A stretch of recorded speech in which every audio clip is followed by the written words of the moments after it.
Portanto, vamos dar continuidade ao estudo das Escrituras em Filipenses, no capítulo 1, e mais uma vez nós vamos ler, porque ainda estamos nesta secção da Palavra de Deus, os versículos 12 a 26. Diz assim a Palavra do Senhor: E quero, irmãos, que saibais que as coisas que me aconteceram contribuíram para o maior proveito do Evangelho, de maneira que as minhas prisões em Cristo foram manifestadas por toda a guarda pretoriana e por todos os demais lugares. E muitos dos irmãos no Senhor, tomando ânimo com as minhas prisões, ousam falar a palavra mais confiadamente, sem temor. A verdade é que, também, alguns pregam a Cristo por inveja e porfia, mas outros boamente. Uns por amor, sabendo que fui posto para a defesa do Evangelho, mas outros, na verdade, anunciam a Cristo por contenção, não puramente, julgando acrescentar aflição às minhas prisões. Mas que importa? Contanto que Cristo seja anunciado de toda a maneira, ou com fingimento ou em verdade, nisto me regozijo e me regozijarei ainda. Porque sei que disto me resultará a salvação, pela vossa oração e pelo socorro do Espírito de Jesus Cristo, segundo a minha intensa expectação e esperança, que em nada serei confundido. Antes, com toda a confiança, Cristo será, tanto agora como sempre, engrandecido no meu corpo, seja pela vida, seja pela morte. Porque para mim o viver é Cristo e o morrer é ganho. Mas se o viver na carne der fruto da minha obra, não sei então o que devo escolher. Mas de ambos os lados estou em aperto, tendo de ir estar com Cristo, porque isto é ainda muito melhor. Mas julgo mais necessário, por amor de vós, ficar na carne. E, tendo esta confiança, sei que ficarei e permanecerei com todos vós para proveito vosso e gozo da fé, para que a vossa glória abunde por mim em Cristo Jesus, pela minha nova ida a vós. Graças a Deus. Ora, nós ficamos no versículo 20, na semana passada, portanto em Filipenses 1:20, e entretanto, antes de nós entrarmos no versículo 21, nós vamos considerar, depois de termos terminado as nossas considerações, a considerar o facto de que Paulo queria que Cristo fosse engrandecido no seu corpo, não apenas na sua alma, mas no seu corpo. Vamos considerar a expressão final deste versículo que diz, seja pela vida, seja pela morte. Mas antes, ainda de falarmos sobre isso, eu gostava de referir aqui um aspecto que eu já toquei nele anteriormente, já fiz uma referência a esse aspecto, mas eu gostava de enfatizá-lo bem agora, que é no versículo 20 ele dizer assim, a minha intensa expectação e esperança. E deixar-me dizer uma coisa que é muito significativa. Para Paulo, tudo era intenso. Se nós analisarmos a vida do apóstolo Paulo, a vida dele foi uma vida intensa. Intensa. Eu gosto de pessoas que vivem vidas intensas. E vivem vidas intensas para Deus. Eu não compreendo como é que há pessoas que podem vibrar, por exemplo, por o jogo de futebol, como não conseguem vibrar por Jesus Cristo. Ou vibrar por outra coisa qualquer, ou por uma música, ou por outro tipo de atividade, ou de lazer, o que quer que seja. De facto, a única coisa, entre aspas, a única pessoa que nos deve fazer vibrar deve ser o Senhor Jesus Cristo. E a vida em relação a Ele deve ser uma vida intensa. Os grandes homens de Deus, nós vemos nas Escrituras e fora da Bíblia, viveram vidas intensas. Houve um grande homem de Deus chamado George Whitefield. Eu gosto muito particularmente deste crente. O Benjamin Franklin era amigo dele, o homem que descobriu o para-raios, ou que inventou o para-raios.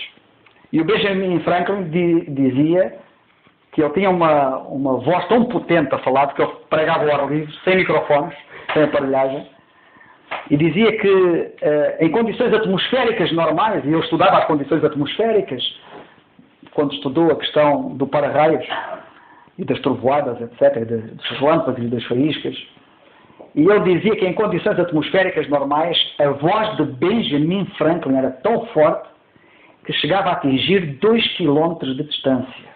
Imaginem o que é a potência de uma voz atingir 2 km de distância a pregar. É impressionante. E alguns, ele era intenso na pregação. Isto revela a intensidade dele na pregação e era a intensidade no ministério, porque George Whitefield foi de facto um grande homem de Deus. Vocês não imaginam o efeito que ele causou no tempo dele, na sociedade em que ele viveu. Só para vocês terem uma ideia, o impacto do testemunho dele pela vida intensa por Jesus Cristo foi de tal ordem que havia um rapazito pequenito que era negro, nos Estados Unidos da América, num bar, daqueles bares muito usuais que existem nos Estados Unidos da América, onde os homens particularmente se juntavam à noite para beber e para passar tempo e terem também alguns programas, alguns espetáculos para realizarem alguns espetáculos. E esse rapazito era um verdadeiro artista, ele era um rapaz muito talentoso, e esse rapaz muito talentoso, uma das coisas que ele fazia era imitar as pessoas. Ele tinha uma grande facilidade a imitar as pessoas, imitar as vozes e os gestos das pessoas. Então sabe o que aconteceu? Aconteceu que um dia a influência de George Whitfield era de tal ordem que um dia os indivíduos que estavam lá no bar todos clamaram e disseram ao miúdo, ao rapaz, disseram assim: imita aí o George Whitfield. A fama de George Whitfield era de tal ordem a pregar o Evangelho que eles disseram: imita aí o George Whitfield. E ele ficou muito sério e recusou-se a imitar o George Whitfield. Ele disse: eu não imito o George Whitfield. Ele tinha um grande respeito pelo George Whitfield, e o George Whitfield particularmente desenvolveu também um ministério que afetou muitas crianças. E ele recusou-se a imitar o George Whitfield. Mas eles insistiram: imita o George Whitfield, nós queremos te ver imitar o George Whitfield. Então o miúdo, perante a tamanha insistência, ficou muito sério, olhou para eles e citou este versículo da Bíblia como George Whitfield certamente pregava. E ele disse, eu não sei como é que ele disse, mas eu vou dizer o versículo que ele disse. Eu não sei qual foi a ênfase, qual foi a entoação de voz, mas ele deve ter dito qualquer coisa como isto: exceto se vos arrependerdes, todos de igual modo perecereis. Apoderou-se uma convicção tamanha naquele bar, que aquele bar fechou. Uma convicção tão grande de pecado e do Espírito Santo a convencê-los da necessidade de salvação, que aquele bar fechou. E George Whitfield era assim um indivíduo que vivia uma vida intensa, e a vida dele foi de tal forma intensa que quando a nossa vida é intensa, o impacto nas pessoas é intenso. A influência é intensa. E eu tinha, de facto, uma influência tremenda. E eu gosto do apóstolo Paulo porque ele vivia uma vida intensa. Mas ainda sobre George Whitfield, quero-vos dizer uma coisa. Sabem o que é que diziam? Isto faz-me lembrar coisas que eu já ouvi tantas vezes. Alguns com boas intenções. São bem intencionados. Vocês têm que ter muito cuidado quando disserem qualquer coisa a um crente que sirva a Deus. Porque vocês até podem ir com boas intenções e vocês estarem a ser agentes nas mãos do inimigo com as vossas boas intenções. Sabem o que é que diziam a ele? De George Whitfield: tu a pregares assim dessa maneira, tu qualquer dia morres. A voz a ouvir-te a 2 km de distância. E sabem de uma coisa? George Whitfield morreu de novo. Dizem que o coração dele dilatou. Mas eu digo-vos uma coisa: eu prefiro morrer novo de coração dilatado do que morrer de velho de coração contraído. Amém. E ele viveu uma vida intensa. Nós, vivendo uma vida intensa, a vida é de tal maneira vivida que vale mais do que 100 anos a viver de uma forma não intensa. Vocês querem um exemplo de alguém que viveu uma vida intensa e que viveu pouco tempo? O Senhor Jesus Cristo. Ninguém viveu uma vida tão intensa quanto Ele. Eu compreendo Nando, quando o Nando dizia, e eu queria aproveitar todos os minutos, todos os segundos, quando estávamos juntos, e ele dizia que estarmos a dormir é estar a perder tempo. E eu sinto mesmo que eu estar a dormir, eu sei que a gente precisa dormir e precisa descansar, e também durmo e descanso, mas tenho o mesmo sentimento que eu. Não é só o não dormir por não dormir, é o aproveitar o máximo do tempo, viver intensamente, viver as oportunidades que Deus nos dá, viver intensamente os momentos que Deus nos dá, viver intensamente cada momento, cada instante. E o apóstolo Paulo, nós lemos aqui, diz a minha intensa expectação. Mas o que era intenso em Paulo não era apenas a expectação. O que era intenso em Paulo não era apenas a esperança que ele alude. Tudo nele era intenso. Eu gosto muito de um versículo da Bíblia em que ele escreve, e ele diz, tanto quanto está em mim, estou pronto. Esta expressão que ele utiliza, dizendo, tanto quanto está em mim, significa dar o máximo. É ter um acelerador no fundo. É viver uma vida mesmo intensa. E só quem percebe quem é o Senhor Jesus Cristo é que vive assim, desta maneira. Portanto, como nós estamos a ver, Paulo vivia uma vida intensa.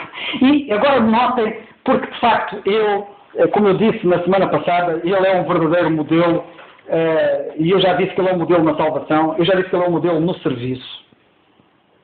Ele é um modelo na conduta. Nós vemos estes três aspectos, ele ser um modelo. E deixar-me dizer uma coisa curiosa em relação ao serviço. Eu agora não vou desviar-me para falar acerca disso, mas não posso deixar de referir isto. Ele diz que é o mínimo de todos os santos. É o mínimo de todos os santos. E quando ele diz que é o mínimo de todos os santos, sabem o que isso quer dizer? Que nenhum de nós tem desculpa. Que nenhum de nós pode dizer, eu não sou capaz. Que nenhum de nós pode dizer, eu não consigo atingir esse patamar. Que nenhum de nós pode dizer, eu não posso viver essa vida. Se o mínimo de todos os santos pode viver isso, eu posso viver isso, porque eu não sou o mínimo de todos os santos. E nisto ele é um modelo. É um modelo inauditório, é uma referência. Tudo quanto vivermos abaixo daquilo que ele mostra vivido, é muito mal para nós. E por isso eu espero que Deus nos ajude a perceber isso. Mas, prosseguindo, nesta passagem que nós temos aqui, não nos podemos esquecer do contexto. E, sabem, eu tenho meditado nisto. Sabem, eu vou meditando nisto ao longo do tempo. E eu vou-vos dizer até uma coisa. Eu pouco meditei nisto antes de vir para cá. Mas meditei muito nisto antes de pensar vir para cá. Nos dias anteriores. Tenho pensado nisto. Tenho meditado nisto. E depois, o sentimento que eu tenho é que eu não vou ser capaz de explicar isto. Porque nós temos aqui um mundo de pensamentos tão profundos, tão intensos, que por vezes eu até sinto dificuldade, e às vezes quero tirar umas notas para depois não me esquecer, mas eu às vezes até desisto quase das notas e espero que o Senhor me ajude na hora a lembrar-me daqueles pensamentos que me vêm à mente na presença dele quando considero isto, a sua presença. Não percamos de vista o contexto da passagem. Não percamos de vista o facto de que ele estava a ser invejado. Ele estava a ser beliscado. Ele estava a ser maltratado por outros que lhe queriam não coisas boas. E viram a reação dele. Ele tinha os olhos cheios de Cristo e não em si mesmo. E por isso ele esperava ter salvação, e eu creio que a salvação ali tem mesmo a ver com isto. O contexto é claro. E não como alguns pensam que ele estava a querer ser salvo, eu não referi isto, mas agora refiro. Alguns comentaristas dizem, e é curioso, é quase a maioria, eu não percebo onde é que eles veem isso aqui, sinceramente, que ele queria ser livre da prisão. Que quando ele diz que esperava salvação daquela situação, que era ser salvo da prisão. Portanto, irmãos, salvo da prisão, Paulo, eu nunca vejo isso na Bíblia. Paulo quer ser salvo da prisão, eu não vejo isso na Bíblia. Quem é que quer ser salvo da prisão? Quem está preso na prisão. Mas Paulo não estava preso na prisão. Paulo estava prisioneiro de Jesus Cristo. E quem é prisioneiro de Jesus Cristo não quer ser livre de nada disso. É um privilégio enorme estar preso. Que tribuna, a tribuna que ele teve naquela prisão. Uma tribuna tão fantástica que chegou até nós hoje. A sua voz. Mais que 2 quilómetros. A voz dele chegou até nós, através da palavra de Deus. Daquela tribuna. Mas eu já me refiro a alguma coisa mais sobre isto. Mas eu quero que vocês tomem bem atenção a isto. Paulo era preso não de Nero. E portanto ele não queria ser livre. Se ele fosse preso de Nero, ele queria ser livre de Nero. Mas ele era preso de Jesus Cristo, como nós já vimos na carta aos Efésios. Ele cita isso repetidas vezes, dizendo que é um prisioneiro de Jesus Cristo. E estamos aqui perante alguém que está preso a Jesus Cristo. E já vou referir a alguma coisa acerca disto. E portanto, ele, quando fala da salvação que ele queria experimentar, era esta. E ele não queria reagir de uma forma natural. Ele não queria reagir de uma forma carnal. Ele não queria ripostar. Ele não queria utilizar as mesmas armas. Ele não queria utilizar os mesmos argumentos em relação àqueles que estavam maltratados. E ele conta, como nós já consideramos, e não vou repisar, com a oração dos crentes, para o ajudarem nesta vitória e nesta salvação, no tempo presente, desta tentação que certamente o apoquentaria, porque ele era humano como nós, tinha sentimentos como nós. Mas eu quero chamar a vossa atenção para isto. Quando a nossa mente está focada no Senhor Jesus Cristo, nós ficamos como o Senhor Jesus Cristo. E por isso sentimos como o Senhor Jesus Cristo. E por isso pensamos como o Senhor Jesus Cristo. Aqui há uns anos atrás, houve um crente que foi fazer uma viagem pelo Oriente, e ele conta que um dia foi nessa viagem, já não sei se foi na Índia, se foi na China, mas foi lá para esses lados, e ele conta que um dia foi visita lá por aquele país, com costumes que não têm nada a ver com os nossos, nomeadamente a nível religioso, e entrou num templo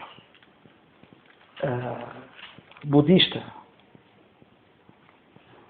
e notou que estava uma imagem do Buda e um budista à frente da imagem do Buda que assumiu a mesma posição da imagem do Buda. De tal maneira que eles, quando entravam lá no templo, tinham a dificuldade de saber qual deles é que era a imagem e qual deles é que era o budista. Ele olhava tão fixamente para a imagem que ele ficou com a imagem. Quando nós olhamos muito para alguém, começamos a ficar como esse alguém. É assim na vida prática, mesmo uns com os outros. Quando nós temos muitos olhos em alguém, nós começamos a ficar com esse alguém. Quantas vezes eu já ouvi referências, e tenho-me apercebido disso, que alguns pregadores mais novos, nas suas pregações, têm, por vezes, tiques e costumes e gestos e maneirismos e até intuações de voz de pregadores mais velhos, que eles estimam, que eles consideram, porque eles têm muitos olhos neles e começam a ficar como eles. E têm as características deles. Queridos irmãos, se isso é verdade assim uns com os outros, é muito mais verdade em relação ao Senhor Jesus Cristo. E por isso, quando nós olhamos fixamente para o Senhor, quando Ele ocupa a nossa visão, quando Ele enche a nossa visão, nós começamos a ficar como Ele, a sentir como Ele, a pensar como Ele, a agir como Ele. Mais do que parecer como Ele de aparência, começamos a ser mesmo como Ele. E quando os nossos olhos estão cheios dele, como nós já vimos antes, nós não vamos ter olhos para as outras coisas. E agora chegou a altura de eu falar acerca disto. E por isso diz a Bíblia que Cristo fosse engrandecido no meu corpo. E eu falei acerca disto. E no meu corpo, na minha vida. E no meu corpo, na minha vida, quando eu penso o que é que eu faço com o meu corpo. E o que é que eu faço com os meus pés. E o que é que eu faço com as minhas mãos. Que uso dou aos meus pés, que uso dou às minhas mãos, que uso dou aos meus lábios, que uso dou aos meus ombros, lembram-se? Levarmos as cargas uns dos outros. Que uso nós damos a cada uma das partes do nosso corpo. Que uso nós damos da nossa cabeça, da nossa mente, da inteligência, da massa cinzenta que Deus nos deu. Que uso nós damos àquilo que Deus nos dá. E isto, quando nós começamos a dar uso pela positiva, como? Usando os joelhos orando. Como? Usando os pés, seguindo-o. Como? Usando as mãos, servindo-o. Como? Usando os ombros, aguentando e suportando as cargas. Como? Usando os olhos para ler as Escrituras, para ler a sua palavra, para estudar a sua palavra, etc, etc, etc, etc. Estamos a falar na positiva. Vida. Mas Paulo dizia que queria ser engrandecido tanto pela vida como pela morte. E ele diz aqui na nossa passagem, no versículo 20, que Cristo fosse engrandecido no seu corpo, seja pela vida, seja pela morte. E sabem de uma coisa? Nós falamos muito nos aspectos positivos e negativos do descrente. E nós dizemos que o descrente não somente vai ser condenado, por exemplo, por aquilo de mal que fez, mas vai ser condenado pelo bem que não fez. As pessoas muitas vezes só dizem assim, e tal, e já também consideramos isso muitas vezes, que mesmo só isoladamente nesse aspecto elas estão perdidas completamente, se confiam nisso. Quando elas dizem, eu não mato, eu não roubo, eu não faço, etc. E nós podemos demonstrar muito rapidamente, à luz das Escrituras, perante Deus, eles vão descobrir isso se não se arrependerem antes, de que de facto eles são terríveis pecadores, mesmo pensando não serem assassinos, etc. Mas a Bíblia diz que eles vão ser julgados não apenas por aquilo que eles fazem, que eles pensam que não fazem, mas por aquilo que eles não fazem e que deviam fazer. E temos um tipo de juízo em Mateus capítulo 25, eu não vou considerar, porque tem muito que se lhe diga, aquele juízo, quando o Senhor Jesus Cristo vier julgar, quando Ele vier julgar a terra, quando Ele vier na segunda vinda, e julgar as nações, para todos os efeitos, o que interessa aqui neste aspecto é que é um juízo feito por Ele. E Ele, o juiz, tem os seus princípios, tem os seus padrões, e Ele diz, estive com fome e não me deste comer, estive com sede e não me deste beber. Estive na prisão e não me visitastes. Estive nu e não me vestistes. Quando é que tu estiveste assim e nós... Se não fizeste um destes meus pequenos irmãos, a mim não fizeste, diz ele. Portanto, nós vemos que o juízo incide não apenas naquilo que as pessoas fazem de mal, mas no bem que não fazem. Queridos irmãos, pois a vida cristã é exatamente a mesma coisa, noutro parâmetro. A vida cristã não é só aquilo que a gente não faz. A vida cristã não é só aquilo que a gente faz e deve fazer. A vida cristã também está dividida em partes positivas e partes negativas. E ela também tem a ver com aquilo que a gente não deve fazer. E nesse caso em concreto, se por um lado Paulo queria engrandecer Cristo, e como ele o engrandecia através da sua boca, como ele o engrandecia através dos seus pés, como ele o engrandecia através das suas mãos, como ele o engrandecia no seu corpo. Dizia ele, pela vida, e que vida ele viveu com o seu corpo, engrandecendo, mas dizia ele pela morte. O meu corpo agora apetece-me dizer 2 ou 3 àqueles indivíduos. Apetece-me recostar. Mas eu vou morrer. Vou morrer para mim próprio. Vou morrer para o meu ego. Vou morrer para a minha vontade. Vou morrer para os meus desejos. Vou morrer para os meus interesses. Eu vou morrer. E Cristo é engrandecido. Não é só pelas coisas boas que a gente faz e deve fazer. Mas Cristo também é engrandecido pelas coisas más que nós recusamos fazer. Não é engrandecido também nisso. Seja pela vida, seja pela morte. E depois ele diz, porque para mim o viver é Cristo e o morrer é ganho. Já lá vamos. Gostava de dizer o seguinte.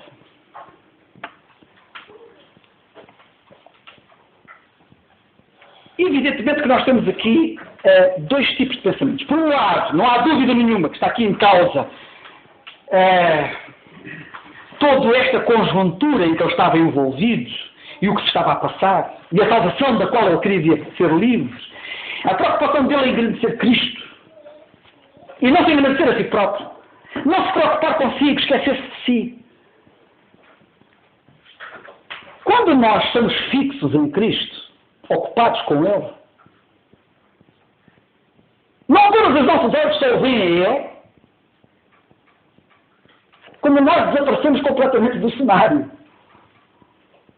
E por isso, eu já não vivo mais. Cristo vive em mim, dizia Paulo, a carta aos Gálatas, capítulo 2, e versículo 20. Já não sou eu mais que vivo. É isto que acontece.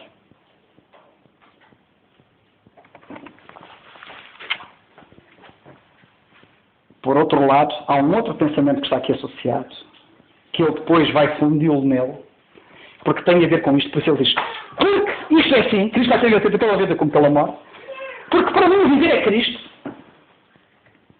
e o morrer é ganho.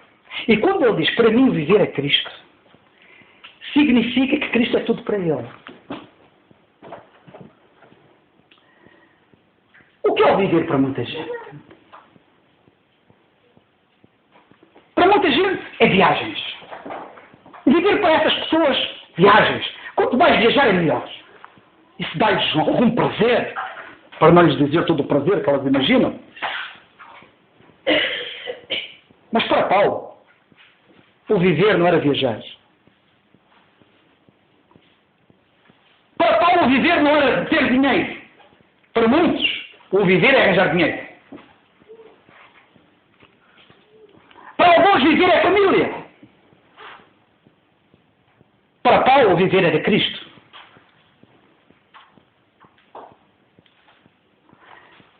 Eu com isto não quero dizer que viajar que é errado. Paulo viajou. Mas o viver não era viajar. Ou ter dinheiro que é errado. E Paulo diz aos ricos deste mundo na igreja, diz ele a Timóteo, que podem usar essas riquezas para bem da obra de Deus. E sabem que é usando as riquezas da obra de Deus que nós podemos fazer, a única maneira de fazermos com que elas sejam eternas. Porque de resto ninguém me manda para lá dinheiro para cima. Mas agora não vou falar acerca disso. Mas para Paulo viver era Cristo. E o morrer era ganhar Cristo. Era ganho. E era ganho porque ao morrer, ausente do corpo, presente com o Senhor. Cristo vivo, Cristo morto. Enquanto ele vivia, Cristo era tudo para ele, e quando ele morresse, Cristo era para ele. E já agora deixa-me dizer uma coisa muito importante. É curioso que para Paulo não há diferença. Sabe o que é que está esperado aqui? Para Paulo não há diferença. Para Paulo não há diferença entre o temporal e o eterno. Para Paulo não há diferença entre estar vivo ou estar morto. Cristo é tudo para ele. Queridos irmãos, Cristo vai ser tudo para nós quando morrermos. O desafio é, será que ele já é tudo para nós enquanto estamos vivos já? Para Paulo era. Para ele não há diferença entre a eternidade e o tempo. Ele não estava à espera da eternidade para viver Cristo e para Cristo. Alguns só estão à espera da eternidade para que isso aconteça. E depois há outra coisa muito importante.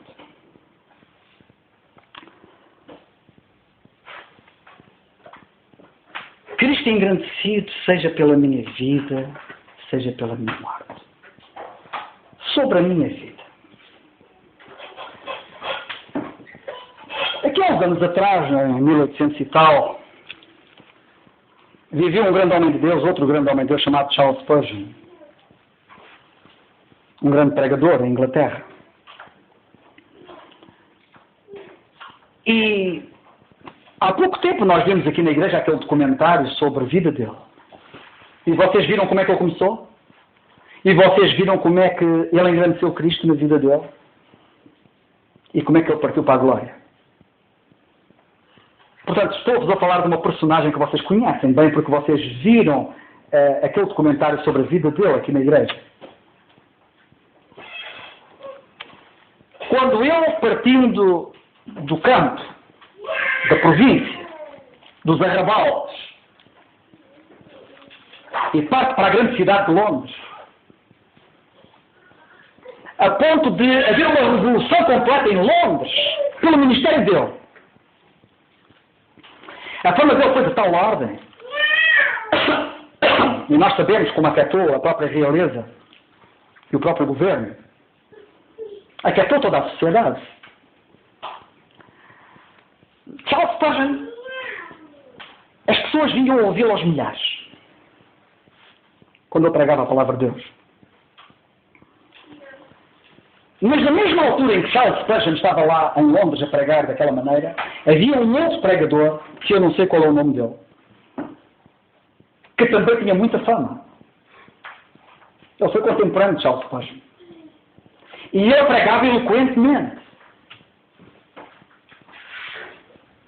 Pregava muito bem. Sabem que pregar muito bem não significa que se é um homem de Deus. Necessariamente.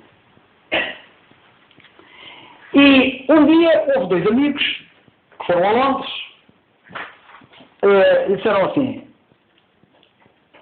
um deles assim, eu gostava de ouvir aquele pregador que era o tal, que eu estava-me a referir. E o outro assim, eu antes prefiro ir ouvir Charles Spurgeon. Eu disse, mas nós podemos ir ouvir os dois. Um prega de manhã e outro prega à tarde, e nós de manhã vamos ouvir um e à tarde vamos ouvir o outro. E assim fizeram. Foram ouvir ambos os pregadores. Grandes pregadores.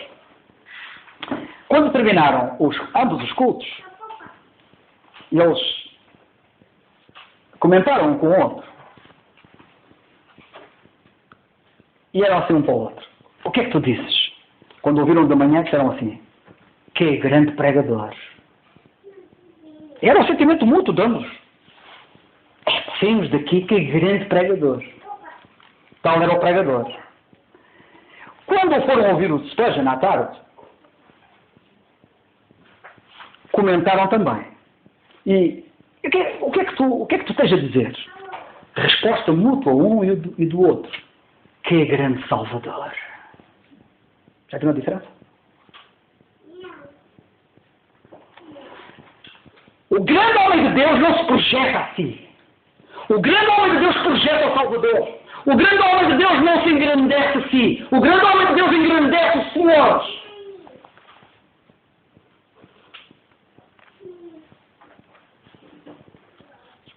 O que é que as pessoas dizem a vosso respeito? Falam de vós? Ou falam do vosso Salvador e do vosso Senhor? O que é que elas dizem de vós? Acerca de uma pessoa viva, temos o exemplo de Spurgeon, que pregava de tal maneira que as pessoas ficavam impressionadas, não com ele, mas ficavam com o Salvador dele. E acerca da morte? Cristo será engrandecido, tanto na minha vida como na minha morte, dizia Paulo. E eu estou convencido que, em relação a Paulo, o sentimento devia ser o mesmo. As pessoas que lidaram com ele, que viveram com ele,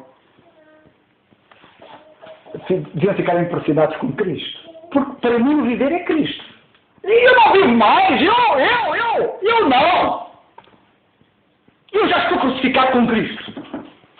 E vivo não mais eu, mas Cristo vive em mim.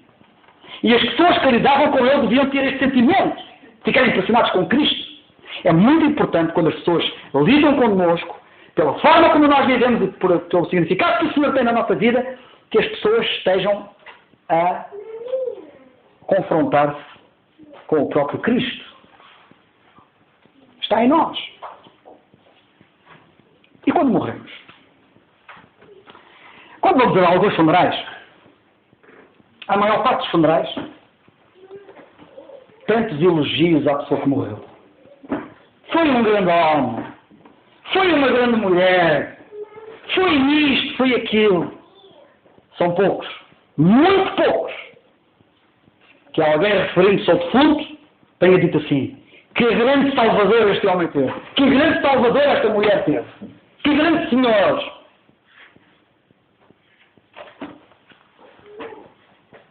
Irmãos, vivamos de tal modo que as pessoas fiquem impressionadas com o nosso Senhor, não connosco. E vivamos de tal modo que quando morrermos, as pessoas tenham ficado impressionadas não connosco, mas com o Senhor também. Tanto na vida como na morte. E este, tanto na vida como na morte, repito, para Paulo não havia diferença. Isto para mim é uma coisa impressionante, que para mim não há diferença. Isto é o máximo, isto é o máximo do máximo. Porque enquanto muitos andam preocupados, e como é que é depois de morrer? E morrer, e eu tenho medo de morrer, e eu não sei o que é acerca de morrer. Enquanto alguns andam em patamares tão baixos a falar disto, então temos um Paulo a dizer que não há diferença. Para mim, na glória, lemos na Bíblia, os seus servos, Apocalipse, servi-lo-ão. Os seus servos o servirão. Quão bonito é que aqui nesta vida os seus servos o sirvam.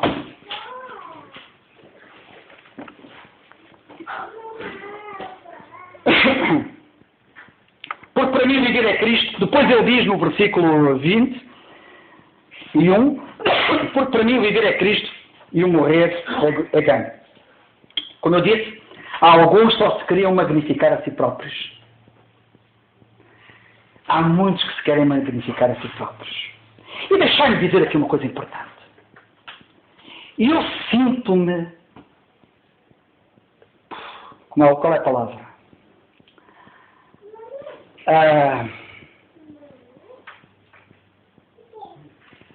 Está-me a fugir o termo. Eu não queria utilizar assim um termo. Eu não queria ser indelicado.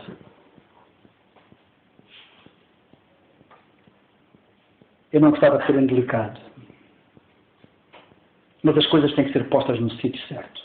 E chamadas pelos nomes que elas têm. Este desfilar na cristandade de títulos e títulos e sobretítulos, em que é qual deles o que usa o título mais pomposo, mais forte, maior, para lhes conferir maior dimensão, maior dignidade. Eles são apóstolos, eles são profetas, eles são doutores, eles são pastores, eles são bispos, eles são... Eles não são nada, irmãos.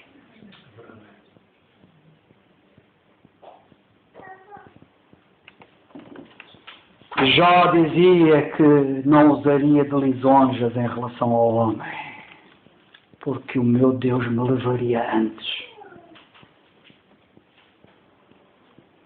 E Jó disse isto, numa altura em que a graça não reinava. Porque se a graça não reinasse como reina neste momento, muitos já teriam sido levados. Face ao seu orgulho, face à sua vaidade, face à sua ostentação, face à sua busca de glória para si próprios. E estes com quem Paulo lidava ali de perto, e que ele refere aqui nesta carta, nestes versículos, como nós temos estado a ver, eram deste tipo. Especialmente do tipo em que há que espezinhar os outros ao lado para nós ficarmos por cima.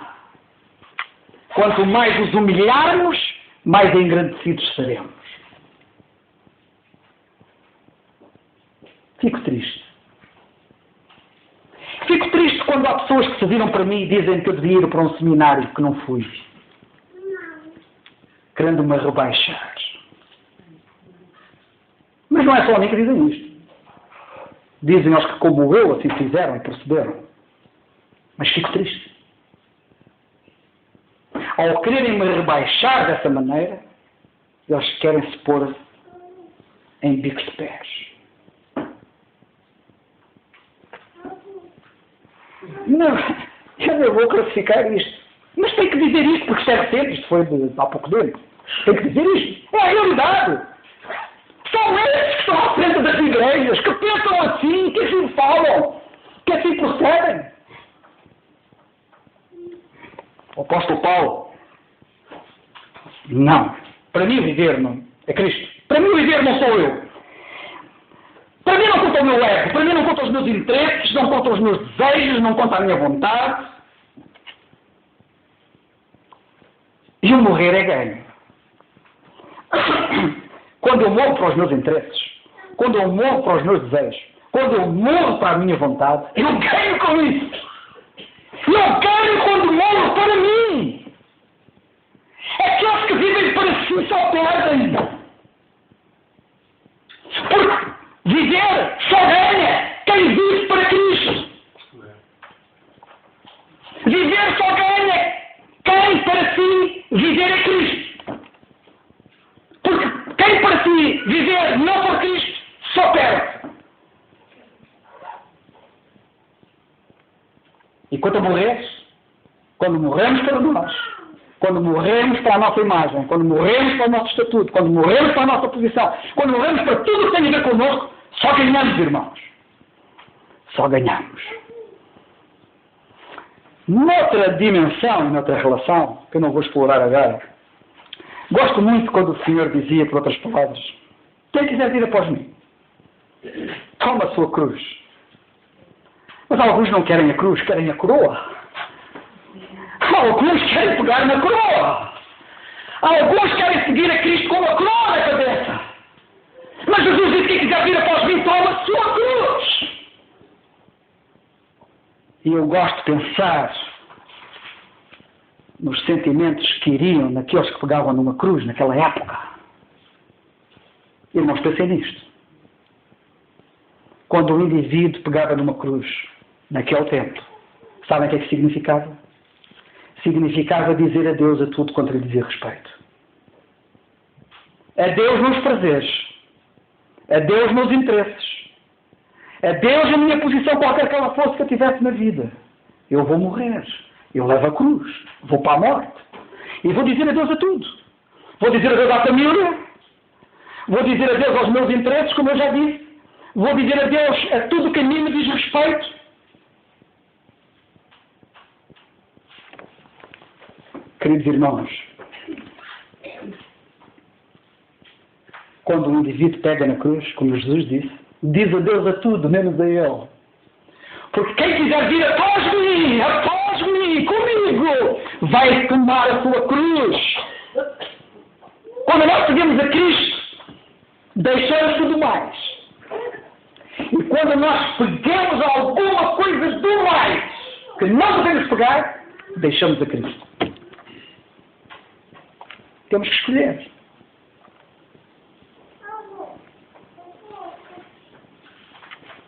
Para mim, o viver é Cristo. Só isso que isto quer dizer, irmãos. Isto quer dizer que eu sei o que Ele fez por mim. Só quem sabe o que Ele fez por si toma essa decisão. Não estamos a falar de uma pessoa qualquer. Há pessoas que deixam tudo por uma mulher. Ou mulheres que deixam tudo por um homem. Não há? Os que são casados acho que fizeram isso. É porque naturalmente reconheceram que ele ou ela tinham algum valor para que fizessem isso. Achei graça que ainda há pouco tempo atrás, já não sei quem foi, que dizia, agora estou casado, agora não posso fazer agora não posso fazer aquilo que me vier à cabeça. Se me apetecer, acabou. Agora, Já lavou o livro como era antes. Prezados irmãos, nós estamos a falar de Jesus Cristo, que é a pessoa mais fascinante, mais gloriosa, mais fantástica. Alguns deixam tudo por um homem, alguns deixam tudo por uma mulher, para depois ficarem desiludidos com o homem e com a mulher. Mas nunca ninguém ficará desiludido com Jesus Cristo. Isso significa viver, para mim, chegar ao ponto de dizer, para mim viver é Cristo. Para mim o viver não é andar no jogo, para mim o viver não é andar na bebida, para mim o viver não é sei lá o quê, para mim o viver é Cristo. Porque eu sei o que Ele fez por mim.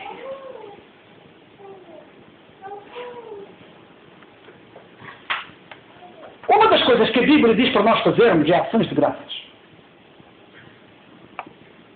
Aliás, nós vimos na semana passada no estudo bíblico que uma das formas de engrandecermos Cristo é eu engrandecê-lo, por outras palavras, lemos nos Salmos, com a ação de graças. Eu referi isso, eu citei esse só. Uma forma de nós agradecermos Cristo é com ações de graças, ou com a ação de graças. Prezados irmãos, a ação de graças podemos em maior ou menor medida dar a todos. Mas nós precisamos mais do que a ação de graças. Nós precisamos de um coração de graças. Melhor do que ter a ação de graças, melhor do que ter a ação de graças, é ter um coração agradecido. E foi o coração agradecido por aquilo que Cristo fez por ele, que ele fez o que fez. E por isso é que ele dizia que para mim o viver é Cristo. E ele dizia, o amor de Cristo me constrange. O que me constrange é o amor de Cristo. Podemos fazer muitas obras e deixarmos o primeiro amor. Lembram? Apocalipse, capítulo 10. Podemos fazer muitas obras. Tens muitas obras, mas deixaste, tem contra ti que deixaste o teu primeiro amor. É possível fazer-se muitas obras tendo perdido o primeiro amor. Este amor que nos constrange, este amor que constrangia Paulo, esta percepção, esta compreensão, este entendimento de quem é Cristo e o que Ele fez por mim.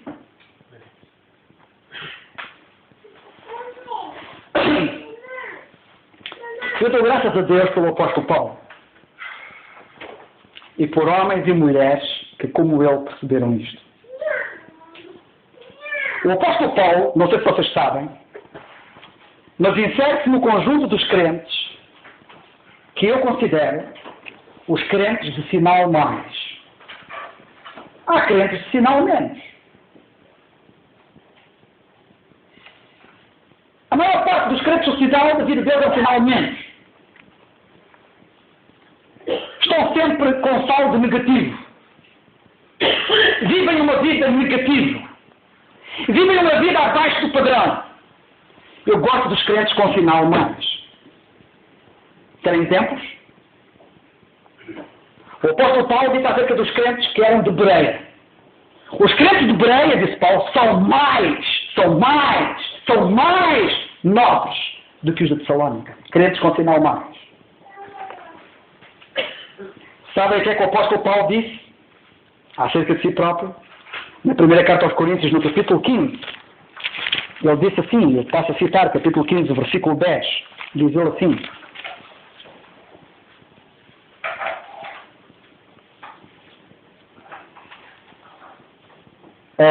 primeira carta aos Coríntios, capítulo 15, e o versículo 10, que diz assim: mas pela graça de Deus, sou o que sou. É muito importante, irmãos. Ele era um vulto fantástico. Que homem! Que vida! Que exemplo! Que consagração! Que devoção! Que ação! Eu sou o que sou. Não por meu mérito, mas pela graça de Deus. Irmãos, tenhamos a noção disto. Pela graça de Deus nós podemos ser o máximo. E sem a graça de Deus nós não valemos nada. E a sua graça para comigo não foi vã. Já agora só um pequeno pormenor. a mesma graça que o tornou ser o que era, sou o que sou, a mesma graça está sobre nós. A mesma. Não é mais nem menos. É exatamente a mesma graça.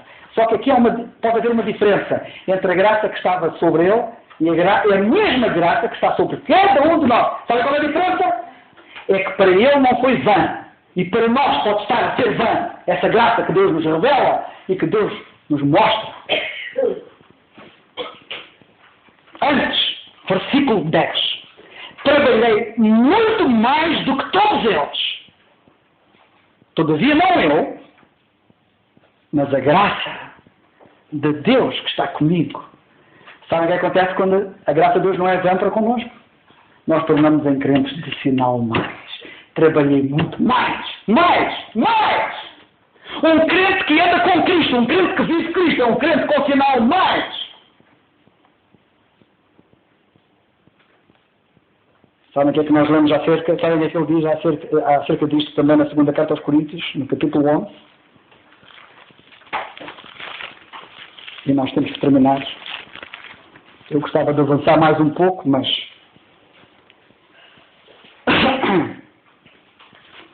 Capítulo 11, a segunda carta aos Coríntios, e o versículo...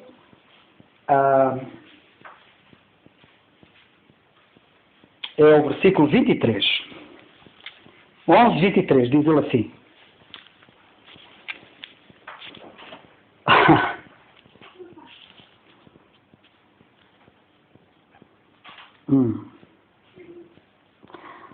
Versículo 18. O que digo não o digo segundo o Senhor, mas como por loucura.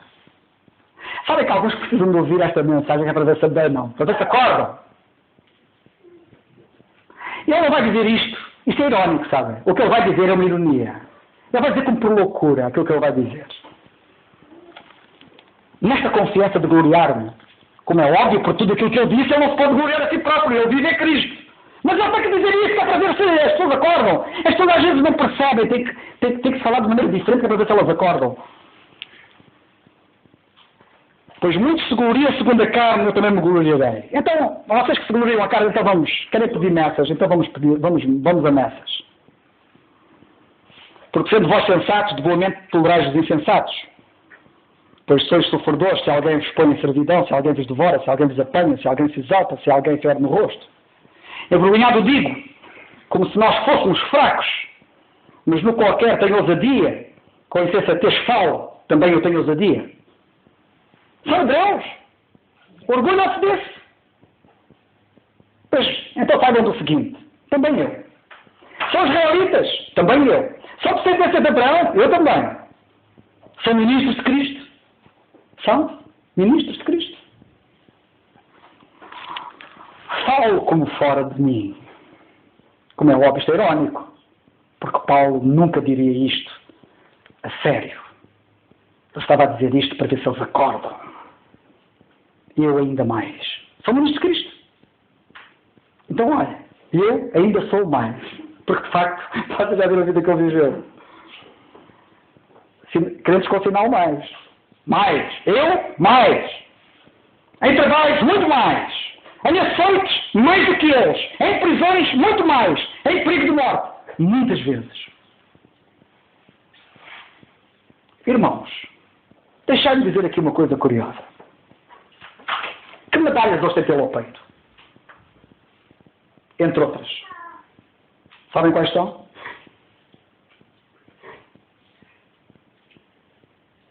Muito trabalho. Há muitos que são servidos, não servem. Servem-se. Muito trabalho. Muitos trabalhos, plural. Açoites. Muitos açoites. Prisões. Algumas das medalhas eram açoites e prisões. Aquilo que muitos fugiriam. Aquilo por que muitos orariam para que não lhes aconteça. Senhor, livra-me de ser açoitado. Livra-me de eu sofrer. Livra-me de eu ir para a prisão. Livra-me de... Livra-me. esses nunca saberão o que é ser prisioneiro de Jesus Cristo. Porque nunca foram presos. Esses nunca conhecerão a comunhão dos seus sofrimentos. Porque nunca foram aceitados.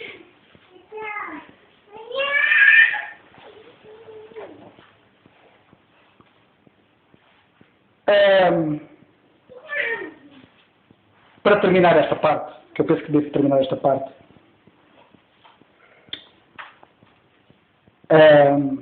há duas coisas que eu quero dizer. A primeira é que ele diz que morrer é ganhar. E eu já tive a ocasião de dizer, por diversas vezes, e repito, que aquilo que Paulo diz aqui é a prova provada, que depois ele vai confirmar nos versículos mais à frente, e ainda vai enfatizar mais este pensamento, de que a pior coisa que pode me acontecer é a melhor coisa que me pode acontecer.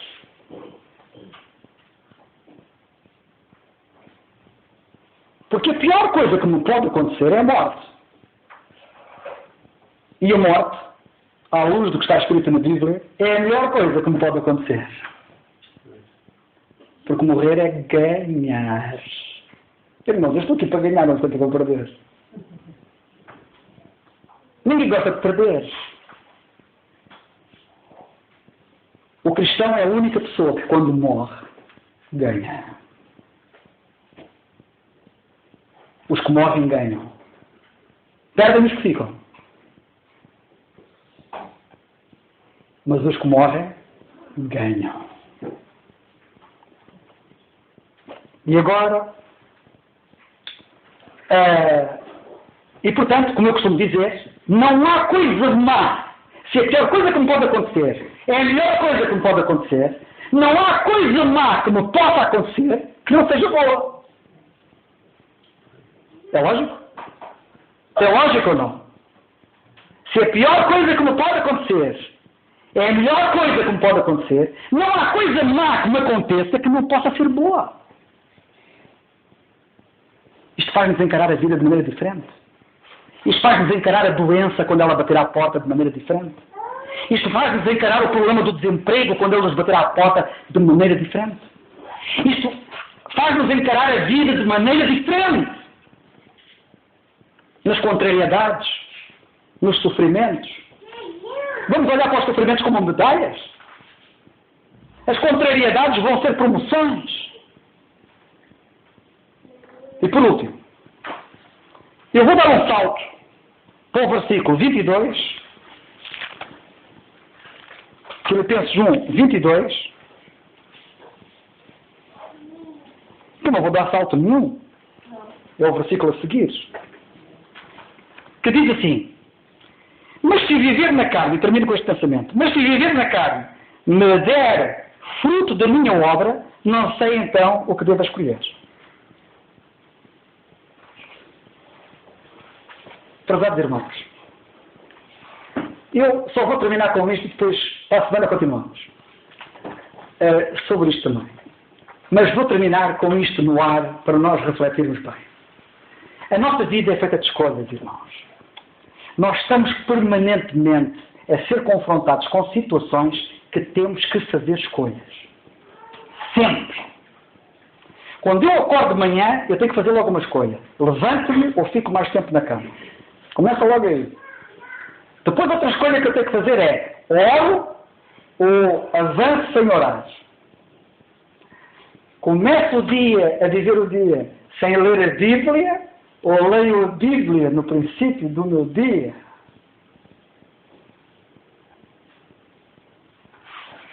Quando estamos a conversar com pessoas que são nossas amigas ou colegas de trabalho, enfim, surgem oportunidades para falarmos de Cristo e nós, em silêncio, dizemos assim: falo ou não falo?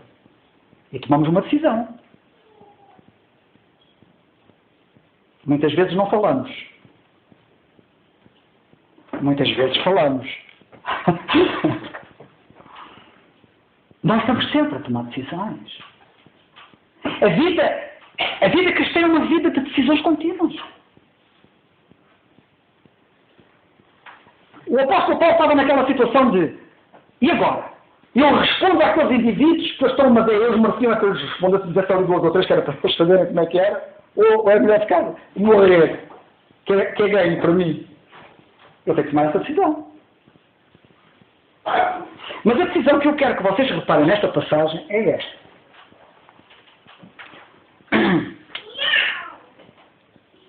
Qual era a decisão que ele está aqui, ele já que fez, ele agora vai ser confrontado com esta situação, visto que ele agora falou da vida e da morte, da vida, e ele diz assim, versículo 22, mas se o viver da carne me der fruto, diz ele, não sei então o que devo escolher, mas de ambos os lados estou em aperto, tendo o desejo de partir e estar com Cristo, porque isto é muito, muito melhor, mas julgo mais necessário por amor de vós ficar na carne.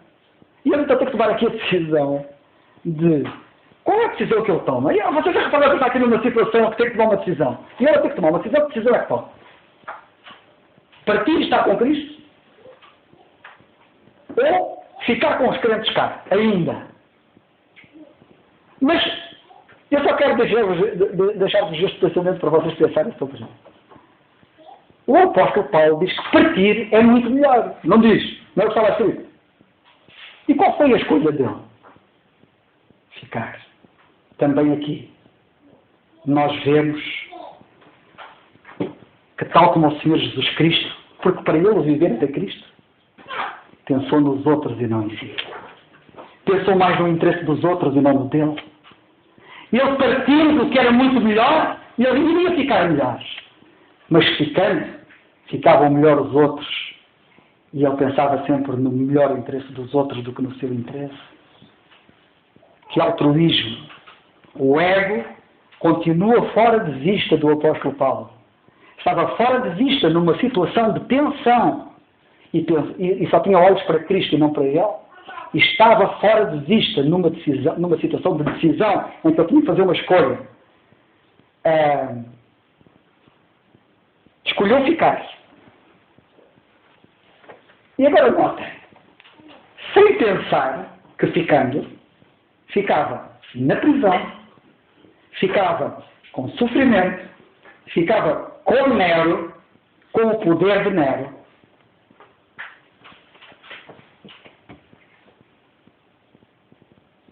E vocês podem dizer assim, ele era masoquista? Não, irmãos. Apesar disso, ele sabia que era prisioneiro de Jesus Cristo e não de Nero. Cristo prendia, irmãos. Deixem-me terminar só com isto.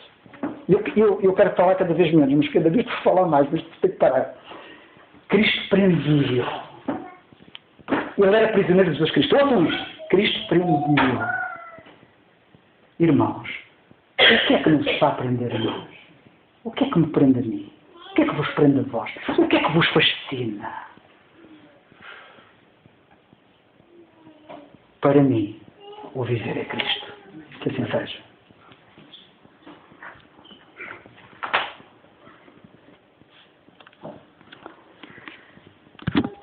Vamos terminar com a oração. Eu vou pedir ao Luís, faz favor.